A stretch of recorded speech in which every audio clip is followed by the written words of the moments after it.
En 2013, le jeu Minecraft a énormément gagné en visibilité grâce à son aspect communautaire et ses serveurs mythiques comme Hypixel dans le monde entier et Funcraft en France. Presque 10 ans plus tard, Hypixel est en difficulté et Funcraft a fermé. Mais pourquoi? C'est ce qu'on va voir dans cette vidéo. Avant que la vidéo commence, n'oubliez pas de vous abonner à la chaîne, de liker la vidéo et de rejoindre le serveur Discord, lien en description parce qu'il y a un rôle élite disponible jusqu'aux 100 membres qui donne beaucoup d'avantages.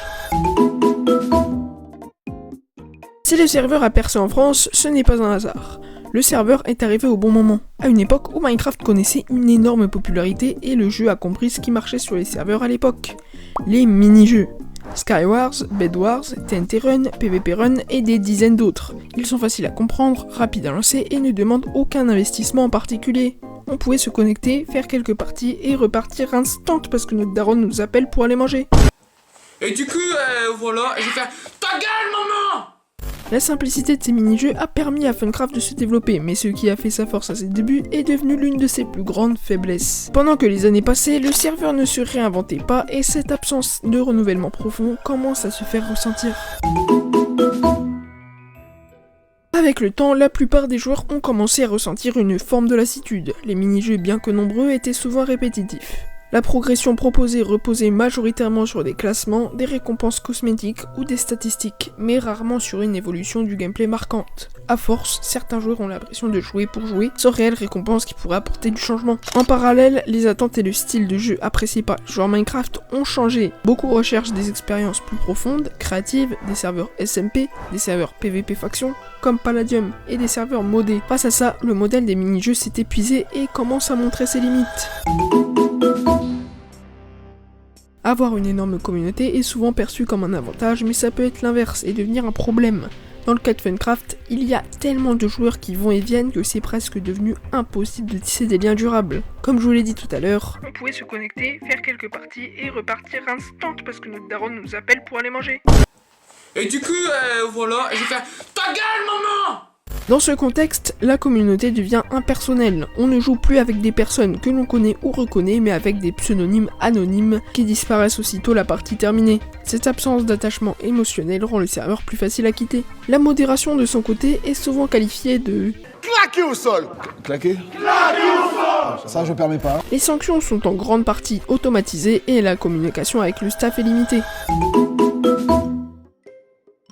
Funcraft repose sur un modèle économique très rentable basé sur la vente de grades et d'avantages in-game.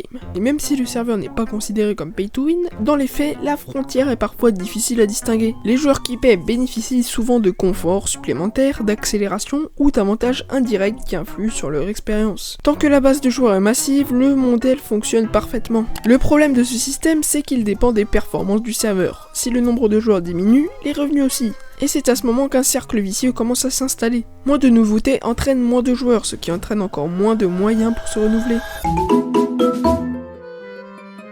Minecraft n'est plus le même jeu qu'il y a 10 ans. Les mises à jour ont profondément enrichi le gameplay, ajouté de nouvelles mécaniques et le public a lui aussi grandi et mûri. Pourtant, Funcraft fonctionne encore avec un système de mini-jeux datant de 2014. Les nouvelles mécaniques du gameplay sont un peu exploitées et l'expérience globale semble parfois déconnectée de l'évolution du jeu. Ça nous donne l'impression que Funcraft appartient à une autre époque, comme si on faisait un bond dans le temps à chaque fois qu'on allait sur le serveur.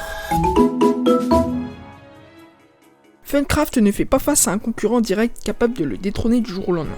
La vraie concurrence est beaucoup plus discrète. Les joueurs de Funcraft partent sur d'autres serveurs comme les SMP privés entre amis, les serveurs modés et les serveurs PvP faction, attirent une part croissante de la communauté Minecraft. Les joueurs ne quittent pas Funcraft pour un autre serveur identique, mais pour une manière totalement différente de jouer. Les créateurs de contenu jouent également un rôle important. De plus en plus de youtubeurs délaissent les mini-jeux au profit de séries longues, scénarisées ou modées, ce qui influe évidemment les envies du public. On est le samedi 26 août 2023, il est 22h et...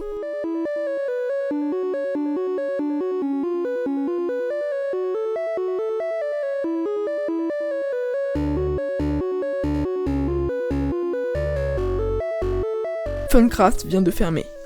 Le jeu ne s'est pas éteint du jour au lendemain, mais en plusieurs années car les joueurs étaient moins fidèles qu'avant. N'oubliez pas de commenter la vidéo parce que je réponds à chaque commentaire pertinent et à samedi pour une prochaine vidéo.